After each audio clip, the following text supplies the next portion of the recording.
What's up, guys? Welcome back to the final episode of the Hoopers Lounge before the NBA regular season kicks off. Me and Alex are super excited for this season this year. We've been talking about it, obviously, for the past 2 months now, and it's finally here. Tuesday night, opening night. We'll give our thoughts on the games later on in the show, but I just can't I can't really say how excited I am for the season. It's hard to talk about kind of the same things over and over in the off season. But once the season starts, a lot more stuff to talk about, a lot more entertaining stuff to talk about, and I just can't wait. So, without further ado, we'll get into the episode today. We have a few things to touch on. Mainly, we're circling back to a popular topic of conversation over the past couple weeks, and that is James Harden. He has not shown up to Philadelphia 76ers practice. A quick recap, he was unhappy with the team, and it looked like he was going to hold out. Then he decided he's back at training camp, and we thought it was all good. And now he's not at practice. So, Alex, what are your thoughts on this? And do you think this is Harden's end of the road for the Sixers? It was reported that Harden was just trying to make the Sixers as uncomfortable as possible, and I think he's doing a great job of that so far. When Joel Embiid was asked about Harden's absence at practice, he said maybe he had something to do. And Harden was reported to be in Houston, so maybe he was enjoying those Houston strip clubs once again. Harden to Houston confirmed? I guess we'll find out. But now, at the end of the day, this is like the third time we've seen Harden do something like this. We saw it in the fat suit with Houston. We saw him force his way out of Brooklyn, and now we're seeing it again with the Sixers. At a certain point, I don't think you can keep blaming the team. This is the third different team he's been on in 4 years, 5 years, and he's once again requesting a trade and trying to force his way out and making the team as uncomfortable as possible. This is, I think if I'm like a general manager, owner, coach of the Philadelphia 76ers, I'm just ripping my eyeballs out right now. This has got to be like one of the more frustrating situations they've been through. I mean, the And if you're a coach process. for any other team, if you're a coach Yeah. for any other team, you got to be looking at this situation play out and being like, do I really want this guy? It's very similar to how people have viewed Kyrie in the past couple of years with his off the court issues as well. However, I will say that if Kyrie is invested in your team, he will show up and he will give 100%. I feel like Kyrie, he has off the court issues, controversies, whatever, but I feel like he does show up to work. So that is a difference from him and Harden. But back to James Harden, I'm not surprised by this at all, to be honest. I was surprised that he showed up to training camp, though. Yeah, that was surprising that he showed up to the first day. I was like, wow, Yeah. is everything good? And now he's going to strip clubs in Houston. So we're back to normal James Harden. Yeah, so it'll be interesting to see. I doubt James Harden plays for the Sixers ever again, to be honest with you. I think he will get traded sooner rather than later. Whether he plays for them before that, I don't know. But his tenure with the Sixers is slowly ending, and it'll be interesting to see what Uh, team picks him up this year. Because, like you said, I feel like and this is hurting his trade value just a little bit. the Clippers have once again been linked to Harden, but it was reported yesterday that the Sixers and Clippers were not able to gain any traction on a potential James Harden trade. So he is still very much up for grabs from around the league, but I'm sure teams are wary of it. They don't want to deal with the off the court drama if they're trying to win. And there's not going to be a mediocre team that thinks adding James Harden will put them over the edge. It's going to be contending teams only. So I want the Clippers with two other established stars and want to win now. But do they really want to deal with the off the court drama that Harden brings? And if Harden does play for the Sixers, um, look out for him to be weighing more than Zion Williamson because he'll be in a fat suit and he'll be running up and down the court and he'll be doing the slowest suicides you've ever seen. Yeah, James Harden will be cherry picking in the NBA this season if he ends up playing for the 76ers, that's for sure. And back to your Clippers point, my guess is why they couldn't get any traction. I'm guessing the Clippers don't want to give up too much for a guy like James Harden. I think they're being very cautious. Mm-hmm. They're saying that if we can get James Harden, great, but if not, we're not going to give up our whole core or parts of our young core just to get him for half a season. I feel like the Clippers are playing this very well. They're only going to give up what they're comfortable giving up. And if Philadelphia wants more than that, they're just going to have to find a different team to deal him to. They're treating Harden like a luxury item right now, which is exactly what they should do. Yes, they would love to have Harden. I'm sure every team in the NBA would. I mean, a healthy, locked-in Harden will give you 20 and 10 on every single night at least. But an unhappy or an unhealthy Harden will just cause off-the-court drama. And that because of that, it makes him more of a luxury item that the Clippers are looking at as such. He is a want, not a need. And because of that, I don't think the Sixers are going to get as much value from him as I think they want.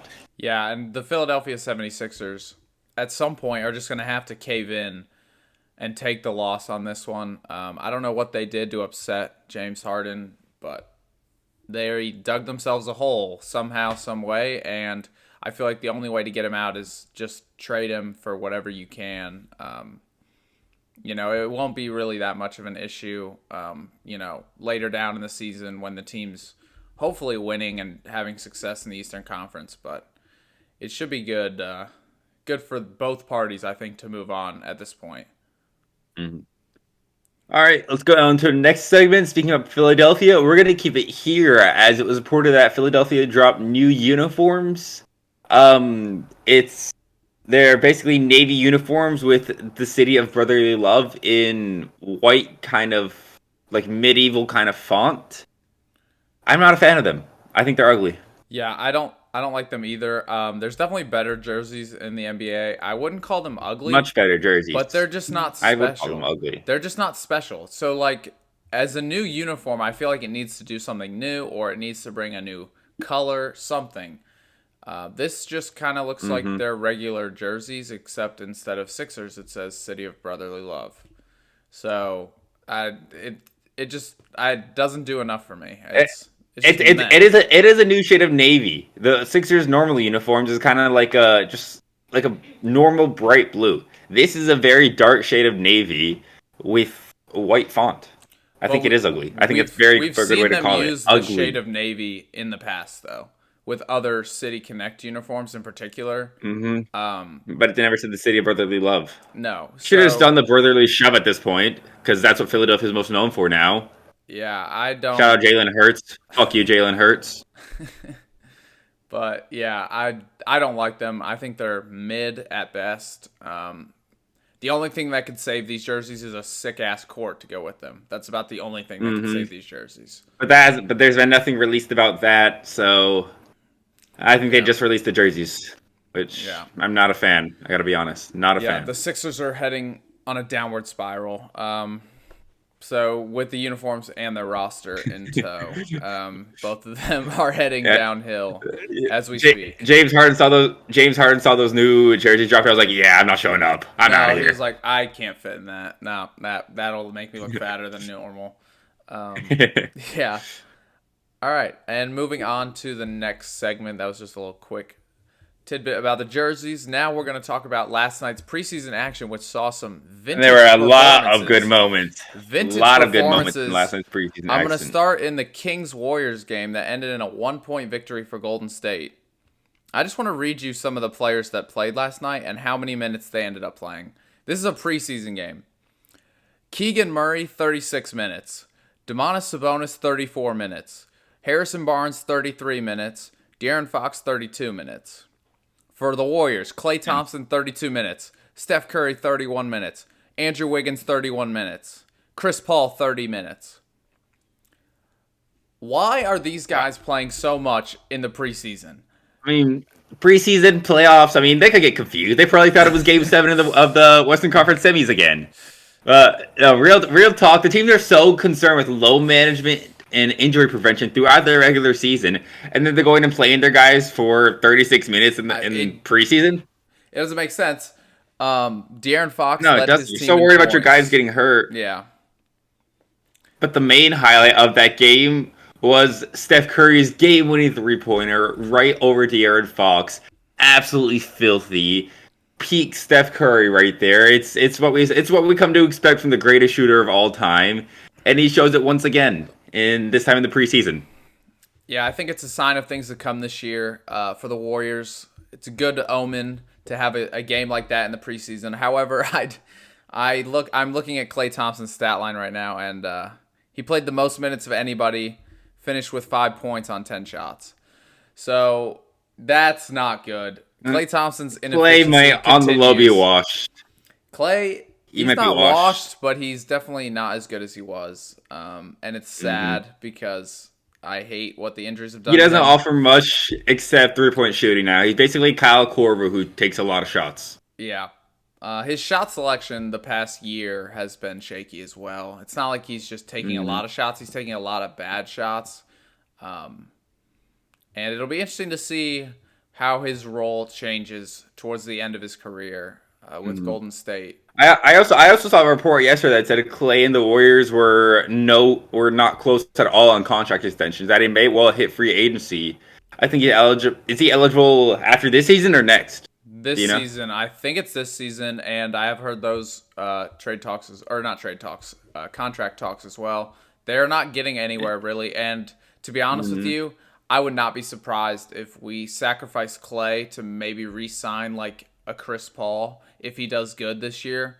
Like if Chris Paul fits better with the team, maybe sign him to a couple more years instead of signing Clay, or go out and get a younger free agent as opposed to signing Clay. Like that would not surprise me at all because the Warriors know from now until when Steph Curry retires is their championship window.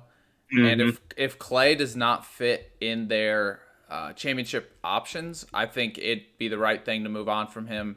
It'll be a sad day, but I think it's a necessary evil. I think at this point, if the Warriors decide to move on from Klay Thompson, he needs to have a good season. That's all I have to say. He needs to have a good season. He struggled last year, especially in the postseason. He needs to have a better season shooting the basketball, more defense, and I think he will be a Warrior. But it'll be interesting to see where they go after this season. Yeah, I mean the Warriors have been a team that have been handicapped in terms of salary cap for a while because of the big contract extensions they gave to Curry, Thompson, and Green to keep that core together, which obviously paid off with them winning 3 rings in 4 years and then another one in 2021, 2022. Um, but at the same time, you have an aging Klay Thompson who's definitely a shell of the player he once was. And it would be good to get rid of Clay, potentially, shed a ton of cap room, shed a massive salary on your books. If you'll pick up some nice young talent, or maybe some key off the bench pieces, a good sixth man, which the Warriors have always lacked throughout their dynasty, bench pieces. And as the players get older, having a deeper team might become more essential. I agree. Yeah, there's not much more to say. I mean, Clay is, like you said, not the player he was before the two knee injuries, and I hope he performs well because he's one of my favorite players in the NBA. Mhm. Love Clay, but his career is coming to an end. You can see it on the court, and I hope he's able to retire a Warrior. But I could see another contending team try and pick him up for his shooting, and maybe, like you said, a great comparison, Kyle Korver. Maybe move him to a bench slot, come in, give you 12 points off the bench on like four threes or something. Like if he's hot for a 5 minute stretch, you just keep him in there, keep running him plays. But yeah, it'll be interesting to see where he goes after this season. But enough about the Warriors. Let's move on to another We got a preseason little game. sidetrack from preseason. Yeah, Let's move on to a different. Let's move on to a former Warrior, actually, in Jordan Poole. He actually put up 41 points against the New York Knicks yesterday in only 28 minutes. And this is something we could realistically see for the rest of the year. There's not a lot of other good players on the Wizards that we know how much Jordan Poole likes to take shots. So he might end up averaging 30 points and half an assist the entire season. Jordan Poole didn't even want to pass the ball to Steph Curry, Klay Thompson, and Andrew Wiggins. So why would he pass the ball to Kyle Kuzma, Johnny Davis, Daniel Gafford? We're going to see Poole taking 40 shots a game, probably making about 45% of them, and ending up with around 25 to 30 points a game. He could be in contention for most improved if the Wizards win enough games and his numbers don't look like empty stats. But that's also a big if, considering how dog shit the Washington Wizards look. I will say, Truthfully. looking at his stat line though, last night was not empty stats. He only took 19 shots, finished with 41 Mm-hmm. points. 50% from downtown, 6 for 12, and he went 15 of 16 from the free throw line. Mm-hmm. Jordan Poole getting to the free throw line 16 times a game is going to be a recipe for success for Washington this year. There is no way you should be giving up 16 free throws to one player in the NBA in any game, unless he's probably like Giannis. If it's Haka Giannis. With that one player, with that one player also being the best free throw shooter in the league percentage-wise. 2 years ago, I'm not sure about the stats last year, but I know 2 years ago I saw a graphic on TV in the finals that Jordan Poole is the number one free throw shooter in the league with his teammate Steph Curry percentage points behind him at number 2. And it was reported that was a competition between the two of them, and Poole ended up winning it. And so he is one of the better free throw shooters in the league. If you're sending him to the line 16 times, you can book at least 15 points. Yeah, and that's exactly what happened last night. Free throws. It's a pool party. Pool party. The second leading scorer for Washington last night was Tyus Jones with 13 points.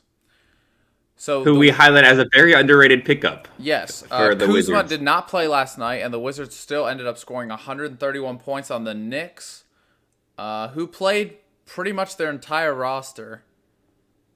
Yeah, that's not a good look for New York. They played their entire roster at least. Every rotation player got at least 20 minutes. So that's kind of concerning. And it was in the Garden. So that's a very Tom Thibodeau-like preseason game. He's known for playing his starters for 46 minutes out of the possible 48. So it only makes sense that he's going to give his rotation players high minutes in the preseason.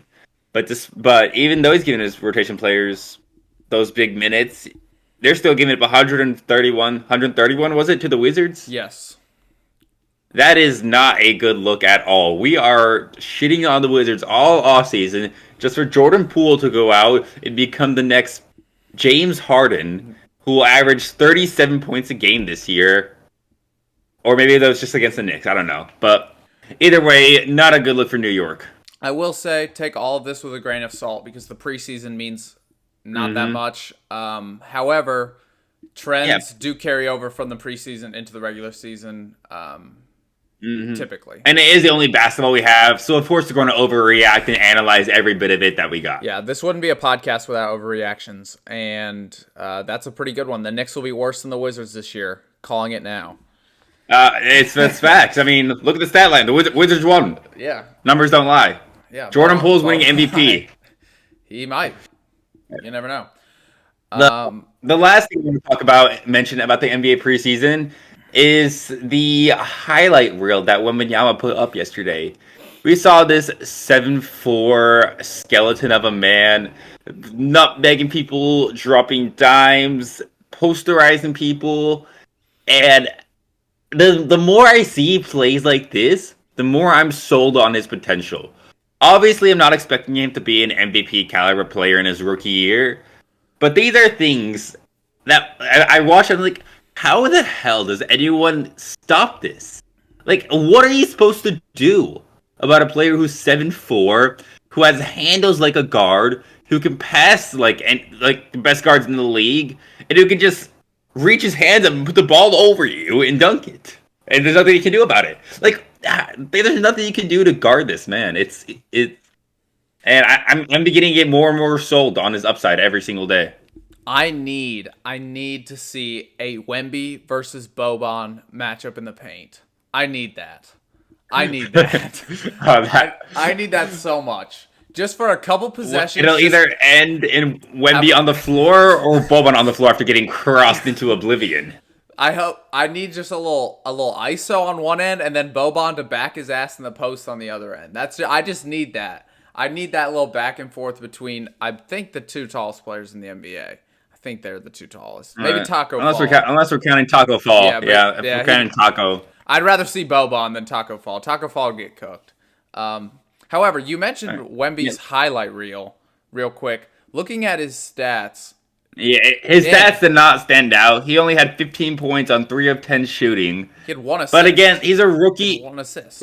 He had like 3 other passes that they ended up hacking the player right under the paint, but they were dots. Oh, okay. Absolute dimes. I'm telling you.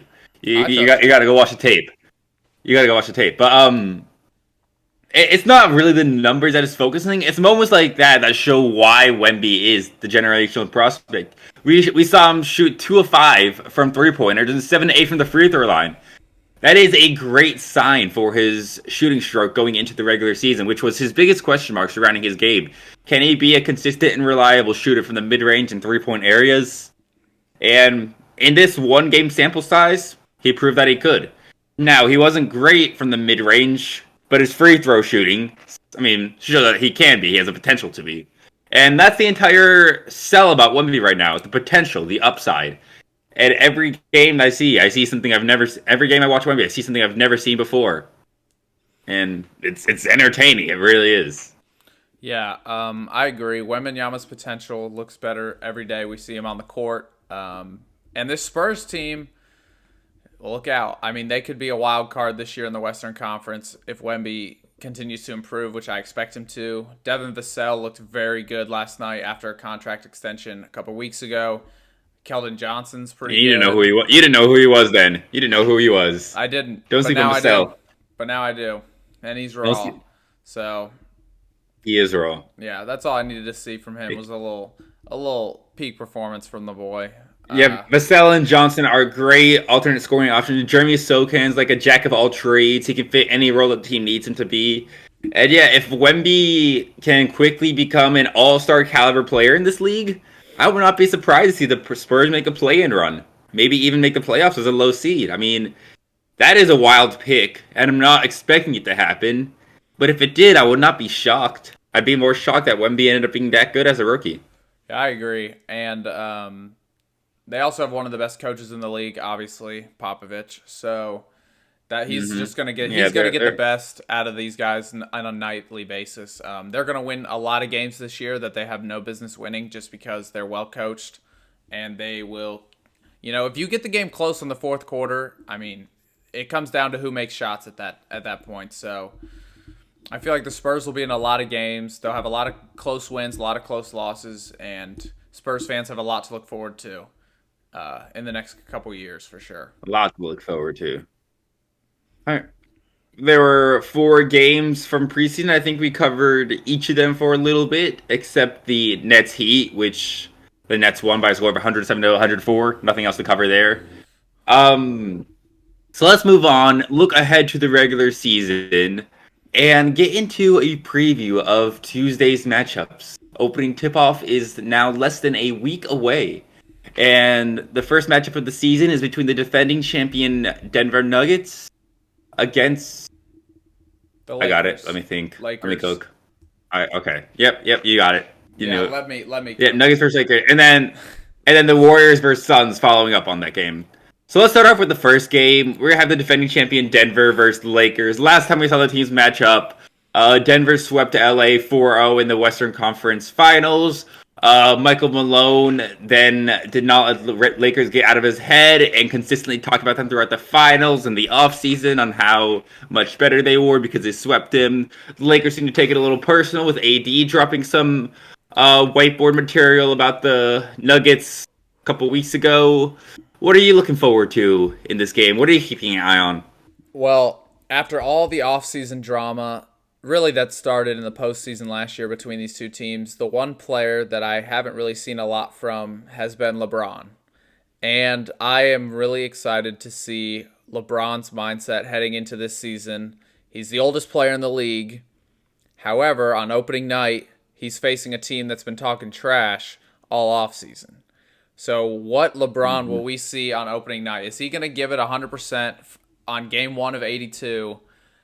Because I have a feeling the Lakers are going to win this game. I think they need to for their own confidence, they need to go into Denver. They need to prove to Denver that they can compete with them. I think Denver is going to have a little bit of a championship hangover to start the year, like most teams do. That's not just a Denver thing. That's just a thing in the NBA and really in all sports. Yeah. And if the game is in Denver, right? Yeah, it's in Denver. Yeah, so they're going to be getting the ring ceremony and hanging up the championship banner and everything before the game. Yeah. So the team's mindset might not be focused on the Lakers, while the Lakers are entirely focused on beating the Nuggets. And That I was a good know take. I agree with you. LeBron, of all people, was not happy getting swept in the Western Conference Finals last year. And if we can get a vintage LeBron game that I'm anticipating, I expect the Lakers to win a close, hard-fought game against Denver on opening night. And LeBron is the one player that I am keeping an eye on in that game. Because I don't think he's talked a lot of trash this offseason with the Nuggets. I think he's kind of taken his L, swallowed it, and moved on. But the drama is surrounding everyone else, the coaches, the other players.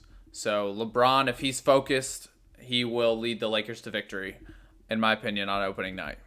I mean, last time we saw LeBron, he was dropping 40 points in that Game 4 L against the Nuggets.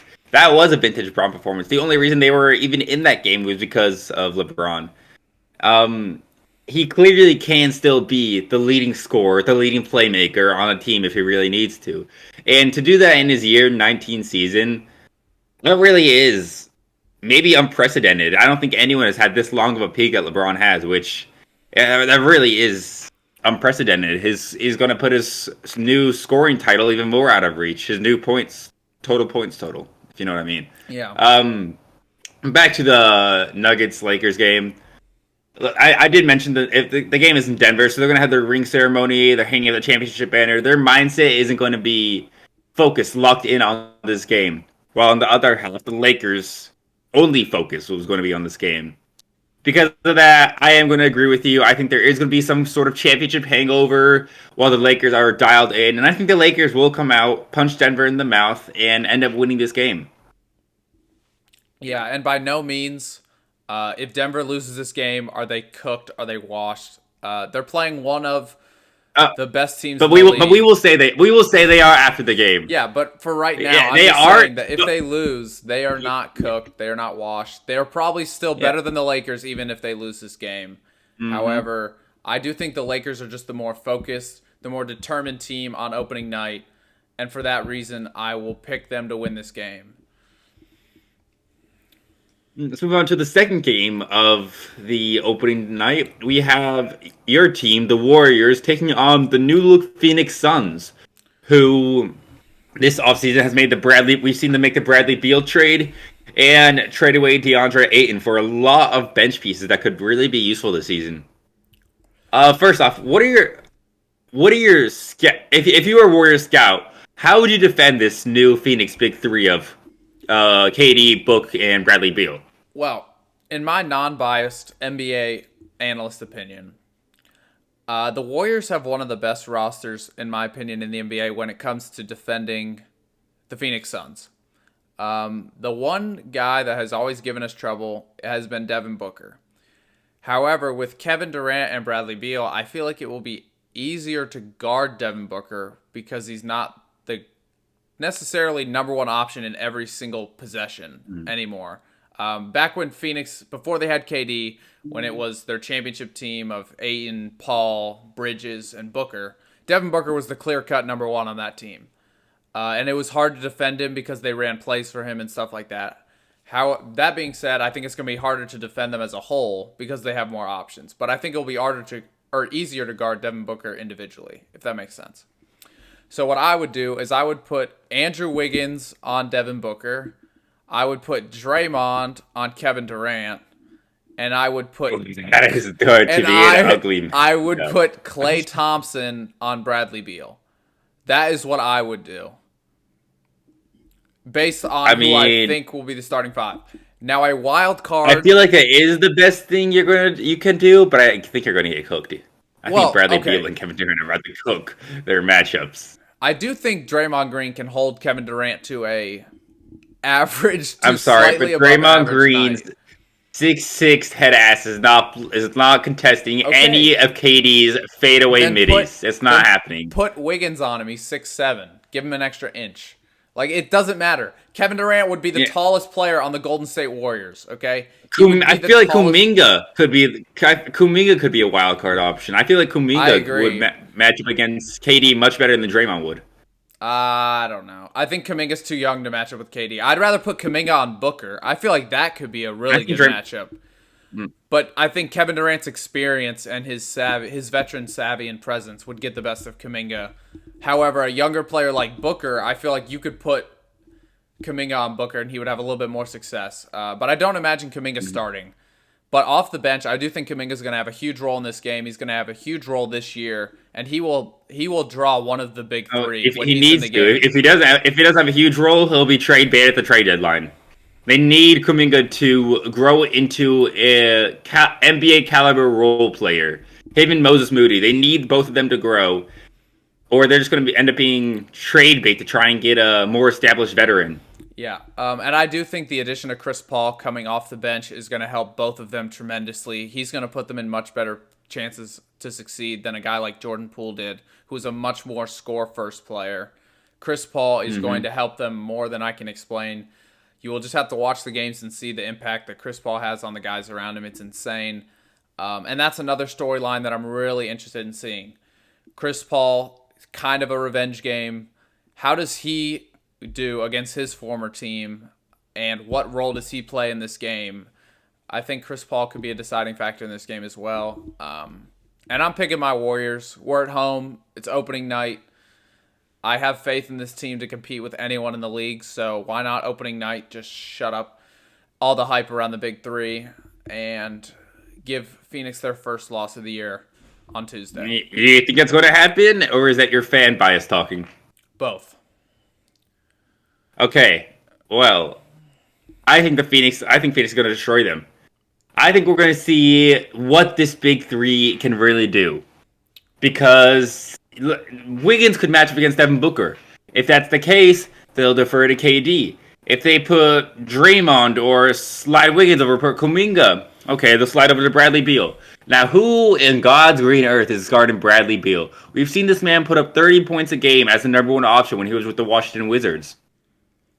So even as a third option, you have a 30 PPG score as your third option. That you have a number one option as your third option. Who's defending him? No one. You're going to put your best two defenders on Book and KD, and Bradley Beal's going to go off for 35 on 60% shooting because they're going to get wide open shots the entire game. All right, I want to say something to that. If Bradley Beal is their number one option on Tuesday, they will not beat the Warriors. The Warriors, if they're letting Bradley Beal get what he wants, that's good coaching. Because you get into trouble when you let Kevin Durant and Devin Booker start to cook. That's when you get in trouble. So if the Warriors can allow... That is the best option. If the Warriors can focus on shutting down those two, Bradley Beal himself will not beat the Warriors. That's one thing. And that question of who's going to guard who is a two-way street. Who on the Phoenix Suns is going to guard Steph Curry? Is it going to be one of the big three? Are they going to have to use their energy on defense, which could also impact how much they get the ball on offense? Who's going to guard a guy like Andrew Wiggins, who's an aggressive slasher, who's going to get to the paint and, body bump him a little bit, maybe rough him up a little bit? Who's going to guard the athletic Kuminga when he comes in off the bench? Like, it's a two-way road. Obviously, the talent level is different, but these guys got to play defense, going to guard too. Kuminga? Nobody needs to guard Kuminga. They can give him 15. They can give him 15 feet of space. But that is a good point. I didn't think about that. It is a two-way street. That is a good point. But the one guy for Phoenix that's always been able to guard Steph is Mikal Bridges. He plays for Brooklyn now. So who is going to guard Steph Curry on the other end of the court? Who is going? They're not Nurkic. Yeah, he going for 50. He going for 50 if they got Nurkic on him. Sheesh. I think it was great scouting, and I completely agree with you that the Warriors, as well as all other teams, need to let Bradley Beal beat them. I do disagree with you, said I think Bradley Beal is very capable of winning games as the number one option and beating teams. But out of KD, Book, and Beal, he is the least consistent and least likely to, consistently beat you as a number one option. So if you're going to let a player out of that big three beat you, it has to be Bradley Beal. You can't let KD get to his mid-range spots. You can't let Book get his 20 shots of making 15 of them on the incredible efficiency that he displayed in the postseason. Yeah. You gotta let Bradley Beal decide if you're gonna win or lose this game, because Book and Katie are gonna do their thing and go for 20 every night. Yeah. You can't stop that. That's gonna happen. In my it becomes an issue when that 20 becomes 30 or 40. Yeah, my expert opinion is you have to hold all three of them. You cannot let like two of the three get going, and it really doesn't matter which two. But you just can't let two of the three get going and combine for like 70, 75 points. That's when you get in deep trouble. But if you can hold one of them to like, I don't know, 20 points, the other one to like 20, 22 points, and then force Beal to go for 35 just to keep you in the game, like that will be an effective strategy throughout the season. And I think Golden State, like I mentioned earlier, is one of those teams that has a lot of positional depth when it comes to guarding the Suns. I don't know how effective it's going to be, but I feel like they have a lot of guys that they can try different things with. One question I had for you is the Warriors played a lot of zone last year. Do you think zone defenses will work against the Phoenix Big Three this year? No, because zone defenses tend to attempt to shut down ball movement and limit perimeter shots.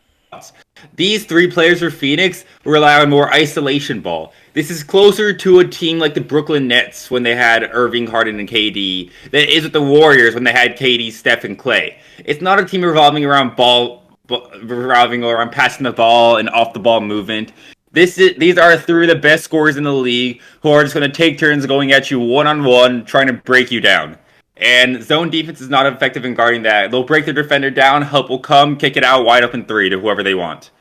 That's what zone defense will get you against isolation ball. You're going to have to match up man-to-man against this Phoenix Suns team. Because zone defense, they'll just iso ball you and break you down, get to that empty mid-range slot. That's considered a dead zone, but you can always get good looks there if the opponent's running a zone defense. I somewhat agree. However, if a zone defense were to be effective, let's say that Devin Booker's working on the wing, right? And he beats up top Clay, for example. And he gets to the second level. Let's say the guy guarding Josh Okogie in the corner comes to help. What do you do then? Well, if Josh that's like... You kick it on Josh Okogie and pray to God that 20% three-pointer pays off. See, like that to me, maybe not primarily zone, but I feel like every once in a while, I feel like Golden State is going to throw a zone every 10 possessions. What's going to happen when instead of Josh Okogie in the corner, that guy is Bradley Beal? Well, that's just bad coaching. That's just bad. You don't help off Brad Beal. You give Devin Booker a dunk before you give Brad Beal the three. Like, that's just bad coaching. But you just got to know who your guard, like in the zone, you just got to know who's where, if that makes sense. And that's a lot to know. I'm not saying like teams should go all zone for all four quarters. But that is what Draymond's value to the Warriors, though. If there's any player in the league that can help a team get organized in zone, tell them who they need to stay on, who they can help off of, it's Draymond. While his offensive game has taken a massive hit where he's basically a net negative on offense, he's still one of the most genius defensive players in the game, and he will continue to be, and that is what he offers to this Warriors team. That's another thing I'm looking at Tuesday night is if Booker and KD in particular start to get going in the 1v1s, I would not be surprised if Steve Kerr started to switch to zone to see if they can handle that look and see if they can share the ball. Because I don't think Phoenix this year has a true point guard on their roster. No, they plan to run Bradley Beal at point guard. Yeah, so I think Bradley Beal, obviously early in the year, this is his first year running primarily point guard. He might be a little, shaky at that, might have some bad turnovers, might pass the ball over his teammate's head out of bounds a couple times. Like, we just don't know. So I think Steve Kerr and every coach in the NBA should watch opening night to see the best way to defend the Big Three. Because come postseason time, whatever worked, they're going to run that every possession at these guys until they can beat it, until they can prove to the other team that that's not going to work anymore. And I think zone could be an effective solution on certain possessions. All right, we got NBA tip-off on Tuesday. I know we are both thrilled for that. I'm sure all of you watching are too. But that'll wrap it up for this episode of the Hoopers Lounge. Next time we see you guys, We'll have regular season basketball to talk about for the first time. I cannot wait for that. The episodes from here on out are just going to get more entertaining. We've got more things to talk about, more storylines, new storylines. It's going to be a great season. I feel it. It's going to be a great season. It's going to be a fantastic season. Can't wait. Signing off for this episode, and we'll see you guys next Thursday with some regular season basketball to break down. Peace. Peace.